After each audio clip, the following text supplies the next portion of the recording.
that in my mind. I was like, it's been a year, I should be over this. As someone who has lost both of her parents and as a breathwork teacher, I'm going to share some tools in today's video that have helped both me and my clients in our grief healing process.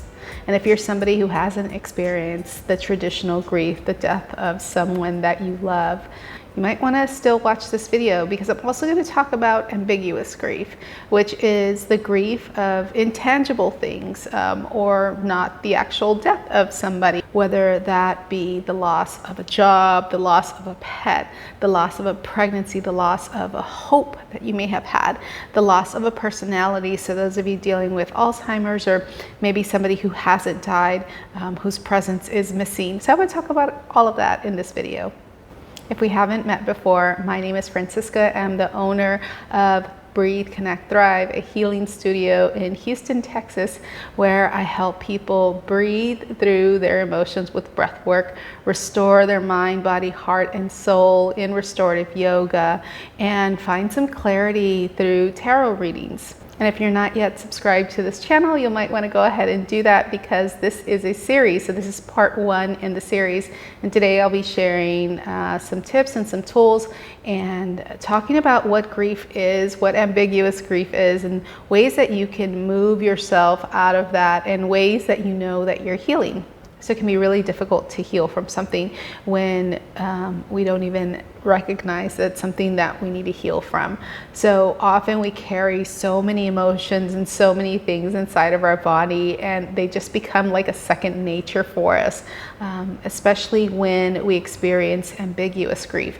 So ambiguous grief is not your typical thing that people think about when people talk about grief. When somebody says that they're grieving, most of the time, the first thought that comes to people's head is, you lost somebody and they're no longer physically here, so they died. Whether that's a pet, a loved one, a parent, a child, and those kinds of things, like those are, I guess, more socially acceptable to grieve over. You get more time, you get time off of work. Most people give you time off of work. If you've lost a pet, if you've lost a parent or a child or a friend or a spouse or partner, whatever, whoever that is. And usually that's validated, right? But it's the ambiguous grief when you lose a job, whether that's because you left the job or the job fired you or whatever. But also it's losing a lifestyle too. So sometimes we're accustomed to certain things in our lives, whether that's a state of health. So let's say you were healthy and then you get a diagnosis, maybe like cancer or something that changes your life. That can be really difficult to deal with because it's a loss of your health. You may have lost a body part for people who have had to have amputations or had to have surgeries to remove certain things from their bodies. You may have lost a lifestyle. So if you were living in a certain lifestyle before, maybe you had more money, maybe there was something that happened that shifted the way that you were living. It could be divorce. Sometimes people look at the grief of divorce like, oh, that's just something that you should get over. And there's just so many ways that you can lose something that you once had that you no longer have in your life. There's an absence. And so I'm talking about that today. I'm talking about any kind of absence that you may have experienced in your life. If you're feeling as if this thing is no longer in your life, I would qualify that as grief, whether that's, somebody's state of mind, if you're dealing with somebody who has Alzheimer's, if you're dealing with a diagnosis, if you're dealing with a divorce, if you're dealing with a death, if you're dealing with a change in your life, even loss of hope. So sometimes we have our heart set on something and we're working really hard towards that goal. And for some reason, it just doesn't work out, whether that's a relationship, a business, a deal, an opportunity. I want to validate that for you, whatever it is that you lost. even in addiction too. You may grieve the person that you were when you were addicted to drugs or a lifestyle or alcohol. You may grieve that lifestyle, grieve that person, grieve yourself, grieve your past self. So I just want to validate that. Whatever that is for you, know that there's feelings that you have that need to be processed, feelings that you have that you want to look at, that you want to acknowledge, because if we don't acknowledge those feelings, if we don't give ourselves time and space to process and to sit with those feelings, then it can lead to some other things, which is another point I'll get to in a bit. Whatever loss you've experienced, it's worth acknowledging it. It's worth recognizing it. It's worth finding a way to work through it, and so you can move forward and move on and integrate that grief and integrate yourself and make yourself whole. So as I was kind of alluding to before, grief and our feelings can show up in so many different ways. And I want to talk about some of the ways that it shows up for me and my clients and how it shows up for other people. But I'd love to hear from you. I'd love to know what brought you to this video. What type of grief are you experiencing, and how is it showing up for you in your life? For me, my grief was compounded. So I lost my dad in 1989 when I was only 11 years old. And that is so different from losing somebody when you are so much older. I lost my dog back in 2015. So those of you who have been with me for a while know that the name of this channel and my business used to be called Isabel Tiger Lily. So Isabel was my pit lab mix that I had for about 8 years. And she was a really big driving force in my personal development of recovery and how I changed my life. She was actually the catalyst to get me to meditate, to get me to get into numerology and tarot and all of that stuff. But I lost her in 2015. And I would say that grief was unresolved. I would say that I was drinking a lot at the time. I was doing drugs at the time. I was smoking lots of pot. Well, I smoked pot since I was 12 years old, but I was doing a lot of those destructive behaviors, and they got a lot worse after she died. And I hadn't recognized it until I started turning my life around, until I started living a different way, and it stopped existing and I started living. But when I lost Isabel in 2015, I stopped to grieve for a couple of days, but then I went on into my life and I just, kept going full force. So what that looked like for me was a lot of depression, a lot of anxiety, like a lot of calling into work, which I was already doing, but I started doing more, a lot of drug use. And so with that grief, I didn't really process it. Fast forward to January of 2022 when I lost my mother, and that was completely different than any other grief I've experienced. The loss of my mother was really difficult, and it was difficult on multiple levels. One of the reasons I think that the loss of my mother was more challenging was because I was her power of attorney. But I also think that the lifestyle that I have now versus the lifestyle that I had when I lost my dog and the lifestyle that I had when I was 11 years old are so different. So at 11 years old, you don't really know what's going on as far as death goes. And yes, it affects you, but it affects you in such a different way. And I feel like my dad's death and Isabel's death were those are forms of complicated grief. And the reason that I'm saying that is because One, I didn't know what was going on in both cases. Like, I wasn't aware of my feelings. I wasn't self-aware. Like, I wasn't aware of like what this feeling was in my body. I wasn't aware that this is depression, this is anxiety. Like, I couldn't label the states of emotions that I was in. I couldn't label sadness. I mean, I could label it, but it was really it was harder to pinpoint what the feelings were that I was having. Plus, I also didn't have the tools that I have now. I would say that being somebody who has a capacity to be emotionally aware and to be present can make grief such a more, I might even say that it makes it more challenging because you're aware of the feelings that are going on in your body. You're able to label them. You're able to work through them. You're able to be present with them, which can sometimes be way more painful than not being aware, than not feeling your feelings. So grief can show up in so many ways, and everybody's different, and everybody's journey is different, and each grief episode is different. So in 2022, the day before I found out my mom was sick, I told my job of 14 years that I was leaving. So there's a grief of a loss of a job, even though I was the one that initiated that separation. And then I found out my mom was sick, and then 2 weeks later, my mother passed away. And then just a couple of weeks after that, I found this beautiful studio, and I opened up Breathe, Connect, Thrive's physical location. So there's so many layers to that, right? And the way that the grief showed up for me was, it was really hard for me to get out of bed. Waking up was not a problem, but getting out of bed was very difficult. And if I'm being honest, to this day, it's still very difficult to get out of bed.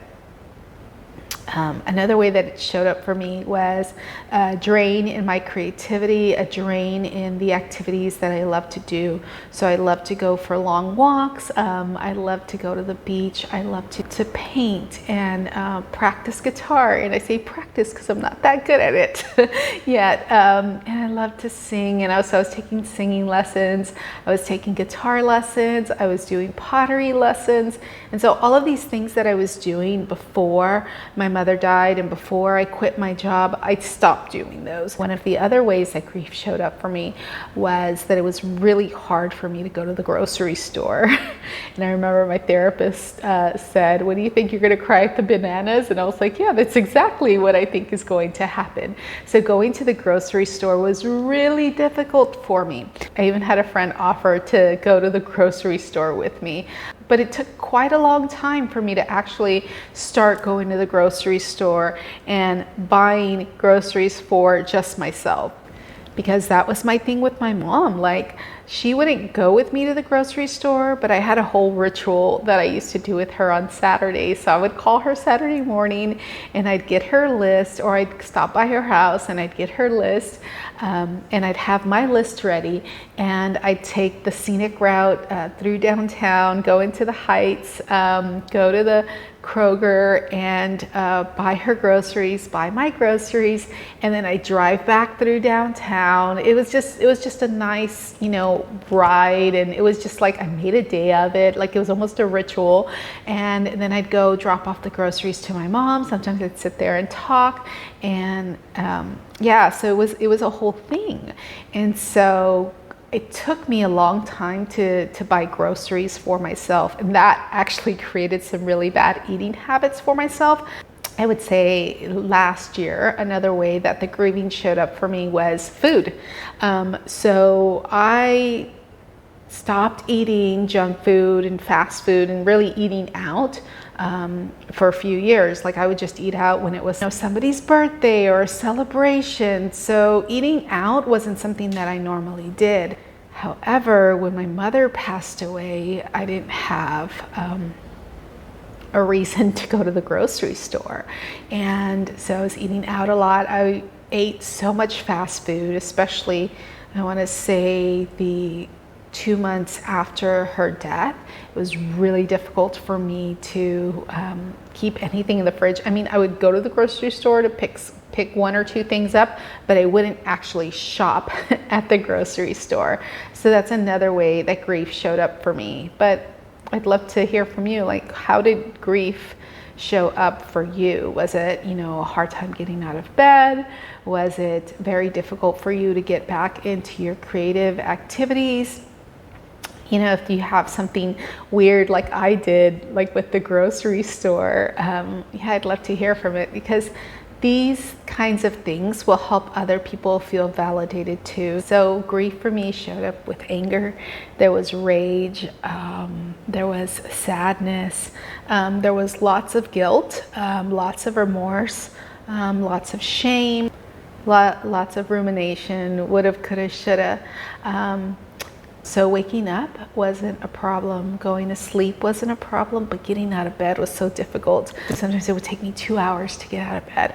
And then the grocery store thing, as I mentioned earlier, loss of creativity. So I stopped doing my guitar lessons, I stopped doing my singing lessons, I stopped painting, and I stopped doing pottery. So the way that the grief showed up for me when I wasn't self-aware was lots of drinking, lots of smoking pot, lots of doing coke. It just exacerbated my dependency on drugs and alcohol. It was hard for me to go to work. It was very difficult. I would cry in the middle of the day. I would cry at night. It would keep me up at night. I had insomnia, not just from the drugs, but also from the drugs. But even when my dad died, I also had the same, I remember going through a period of depression, not eating very well. So it can just show up in so many different ways, losing interest on the things that you once loved to do, those kinds of things. And I believe that my mother's past, I believe that quitting my job, my mother's passing, and opening a studio around the same time really created this perfect situation for me to have a hard time getting out of bed, because now I had no structure that I had to follow, nobody to tell me that I had to get out of bed. Plus I had my own business and I was self-employed. Plus I had the guilt, the remorse, the grief that I was dealing with my mother's passing. So there's so many layers to that, so many things going on at that same time. So it just created the perfect storm, perfect situation for me to have, a rebellion against the day. And so even though I'd wake up at 5 a.m. in the morning, I'd have this buffer of time, and sometimes wouldn't get out of bed till maybe sometimes 10 or 11. So it wasn't 2 hours, it was a lot longer. So many ways that can show up, but how did it show up for you? Let me know in the comments below. Now let's talk about ways that you can heal from grief and tools that I've used for myself and my clients to help us heal, to help us in our grief recovery process. So one of the biggest tools that helped me was just accepting help, accepting that people were willing to help me, and accepting help from the right kind of people. So sometimes people want to help you and it can feel really difficult to accept it, especially when you're an introvert and when you're somebody who doesn't normally ask for help or accept help. I'll never forget that one of my older sisters called me and asked me to come over for dinner. And when I said no, she pushed. She's like, well, why? And I was like, well, I got to do laundry and I'm going through mom's stuff. And she's like, well, don't do it alone. Come over. And I was like, well, what about Rocky? She's like, bring him. So sometimes we don't want to ask for help. And sometimes even when people offer it, it's hard for us to take it.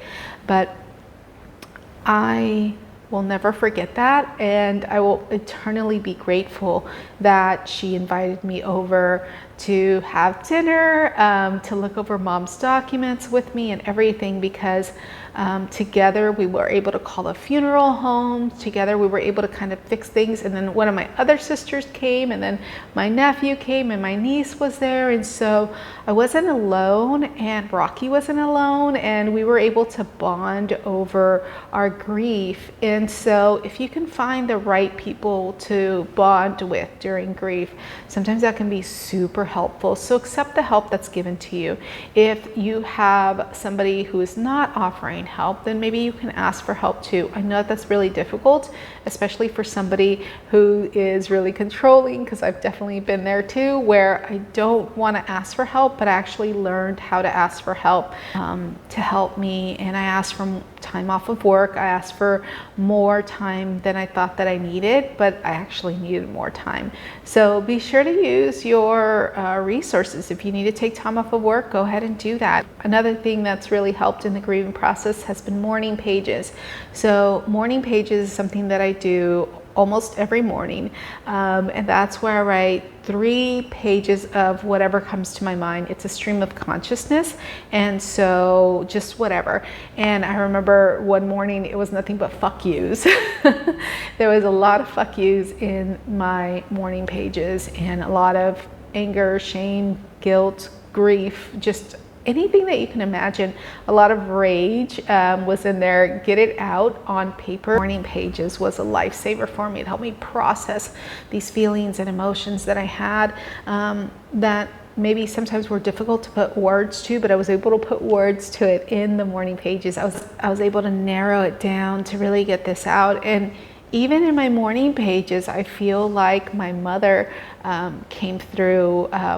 My dad has sometimes come through in my morning pages, even before my mom died.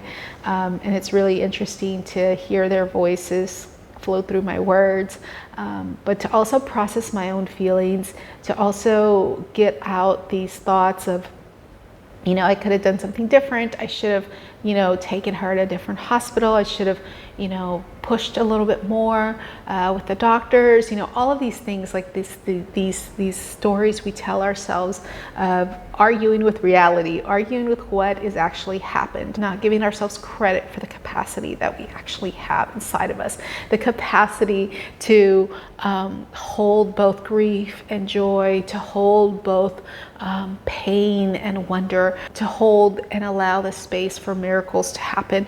And morning pages really helped me do that. Like I said, there was days where I was just like, fuck you, fuck you, fuck you, like all the way through my morning pages, and just like big block letters of, you know, just a bunch of fuck yous, really, because that was my anger, that was my rage, and I let it out in the morning pages.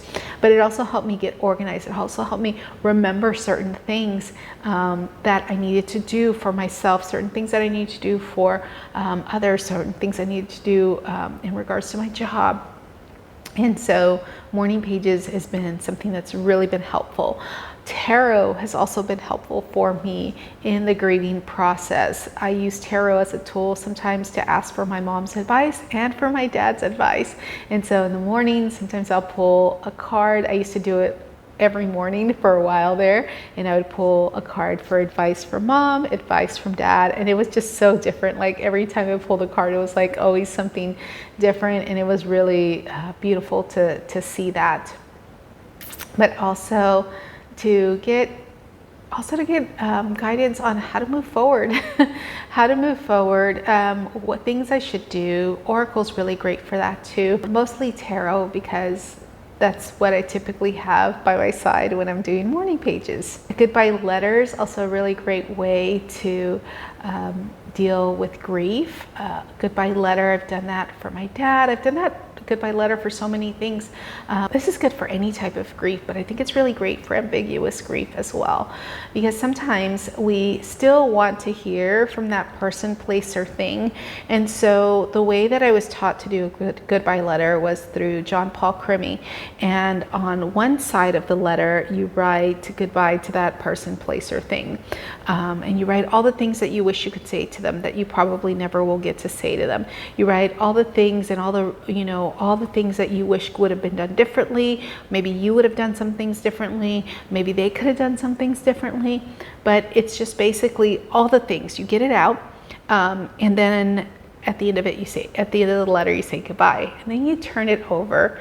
And on the back side of it, this is why I love this, because it's an extra layer of closure. So on the back side of it, you write all the things that you wish that person could say to you, all the things that you want to hear back from that person, place, or things.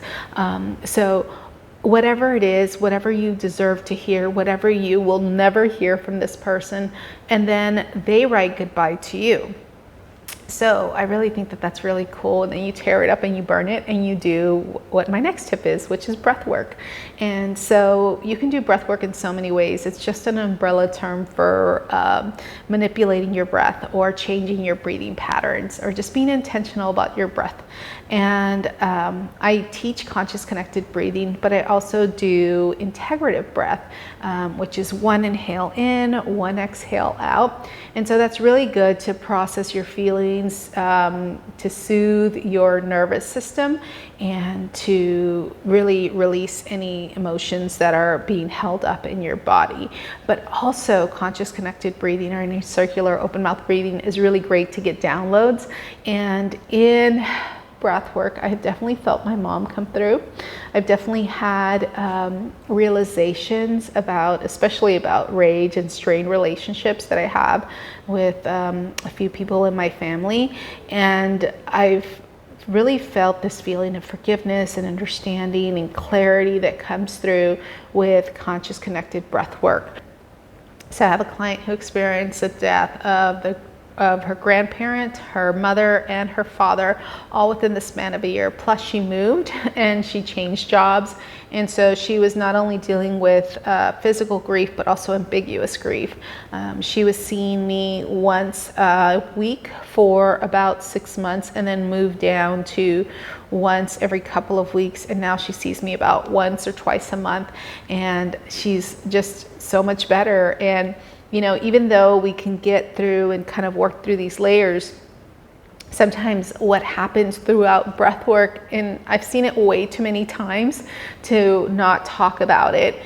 Sometimes what happens is clients will experience the presence of a loved one here in this room with them while they're doing breath work. And it's such a beautiful thing to experience, because I can feel that person's energy here. They can feel the person's energy here. And it's just such a beautiful, magnificent thing. Now, I won't ever promise that that will happen in a breathwork session, but what I will say is that it's happened way too many times to say that it doesn't happen in a breathwork session. It is quite possible, but it is never guaranteed, and they come to us when we are in the space and time to be able to accept their presence around us. So but if you're wondering like how to guide yourself through breathwork and a goodbye letter, then you might want to check out the Conscious Breath Connection course. The mini course has the goodbye letter in there, and then the full course has the goodbye letter plus other breathing techniques to help you fully guide yourself through breathwork. So it's a self-guided course. Restorative yoga has really been instrumental in my grieving process. It soothes me so much to no end. Being present, being in your body, giving yourself time and space to rest is so important. So restorative yoga has been monumental. It's been a source of comfort, especially a supported child's pose where you have the bolster and you're just holding it and hugging it. It feels so good. Essential oils have really been helpful too. And I'll never forget that Gritman Oils sent me grief and loss essential oils. So helpful, so beneficial. I would put it on me. I would smell it. I would use it in restorative yoga classes. I would use it in my breathwork practice. It was so good. So essential oils, especially your softer essential oils, sometimes there's a floral essential oil, putting on candles that remind you of a person. If it's not something that's going to create a wave of sadness and instead create a wave of comfort, lean into those things that are comfortable for you. Lean into those times where you can't get up, and honor yourself, give yourself plenty of time and space to recover. Building an altar is another tool that I use to help heal from grief. I guess it's the Catholic coming out in me, but my mom always had altars for los difuntos, she used to call it, so the people who are dead or defunct now. But in this altar, I have like little trinkets and jewelry that she's given me over the years, and cards that she's given me. I mean, she's given me so many cards, but these were the ones that had the most meaning for me. And a few candles, and a picture of her. And this altar I have by where I sit and do my morning pages. It's a really beautiful reminder of her life, to celebrate her. But you could also build an altar doing something like this if that makes you feel comforted. So connecting with your loved one or whatever it was that you lost by doing something that soothes you, whether that's visiting a place that comforts you, that reminds you of that person, place, or thing, as long as it's not ruminating. It's like, this is comfortable, this feels really good to do. For me, that place is the beach. It doesn't remind me of my mother so much as it reminds me of my father, but it also is a place of solace for me. So wherever you can find comfort during your grieving period, it's always great. At least it was for me. So in bed meditations, I did this meditation by Sarah Dresser with Unlock Your Life, and she has a beautiful soothing meditation that I'll link in the description box below. But this was really helpful when I felt like I couldn't get out of bed, and it just reminded me that I needed to take care of myself. So therapy was another thing that really helped out with grief. You know, it's one thing to talk to people that you love about this thing that you've lost, this person that you've lost. However, sometimes we can get into a place where it feels like we're not making any traction, or maybe we just need somebody that's unbiased that can help us process these feelings that we're having. And sometimes it does, you know, we do need a professional to do that. And I am all for therapy. I have an amazing therapist, and I'll link her in the description box below too. Above all, listen to yourself, listen to your body. We all have a different way of healing. We all have our own way of healing, and you're going to be the best person to recognize how your healing is going to work best for you. And if you can't, then that's when you need the help of somebody who is trained either in grief, in trauma, and in losses too. And that's what we do here at the studio. So there's so many ways to heal from grief. Only you will be the one to decide what is best for you. Take your time. You're going to be both more heartbroken than you've ever been in your life, but you're also going to be stronger than you realize, and you're going to have way more capacity than you think that you have when it comes to dealing with such a heartbreaking event. So, signs that you're healing, you start creating structure for yourself again.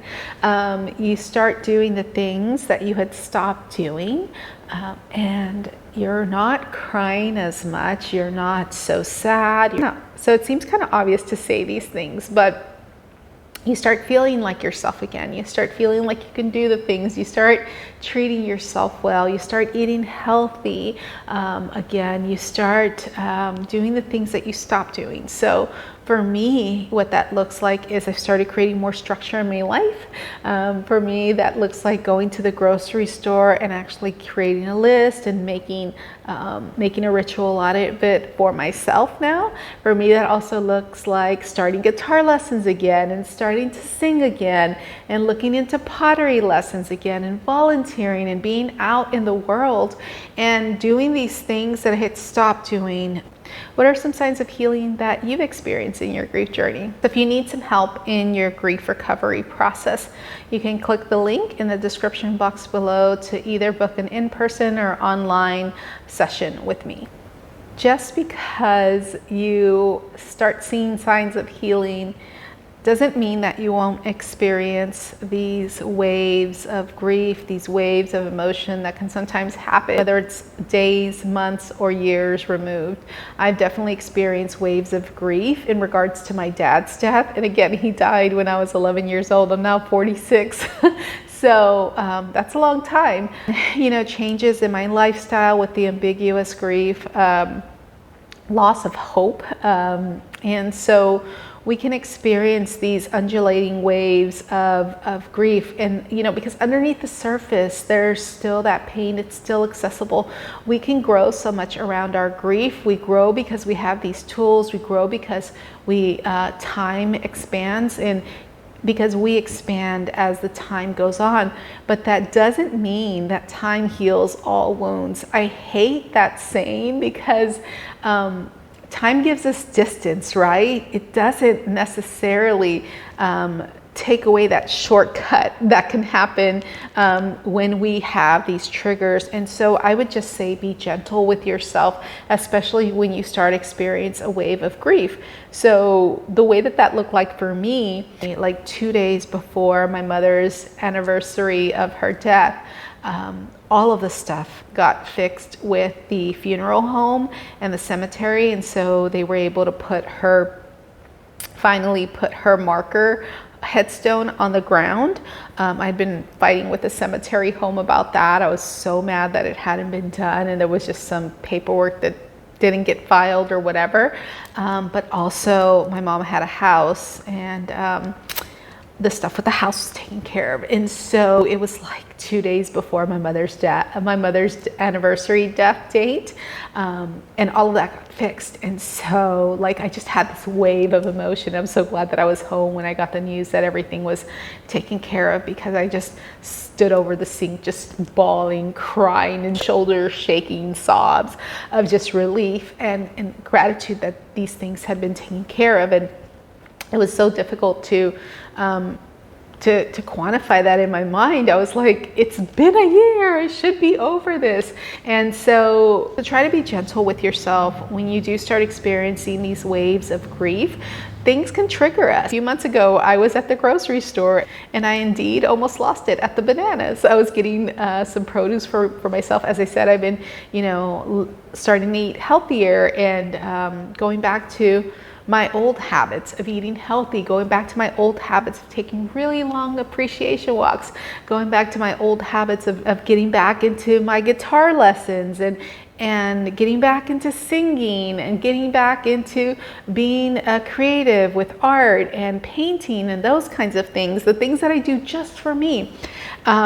And I did indeed almost lose it at the grocery store. I went to go buy bananas and avocados and apples, and I don't normally buy apples for myself. I used to buy apples for my mom, but I just really wanted some apples, and I was there at the grocery store, and I'm like getting stuff, and then I had a thought, it's like, I should see if mom wants some, or how much is this going to be, because I should get some for mom too, and realized that I was not going to get any for my mom because she is no longer living. So we can lose it over small things. Those are my small things that I lose it over. But these undulating waves of grief can sometimes hit you in the face. And so be gentle with yourself when that does start happening. But if you're needing something soothing, if you're needing a connecting with a loved one video, then you might want to go ahead and check these videos out. And I'll leave some more in the playlist below. But I hope that this video really helps you put some perspective on your grief, really helps you get some comfort and some soothing in regards to your grief or healing recovery. I'll link some more videos in the description box below if you want to dive a little bit deeper, but you'll also want to come back for part 2 of the grief series, because I'll be sharing some tarot spreads and journaling prompts that you can use to help you in your grief recovery process. As always, take only what resonates and leave the rest behind. Thanks for watching this video, and I'll see you next time. Bye.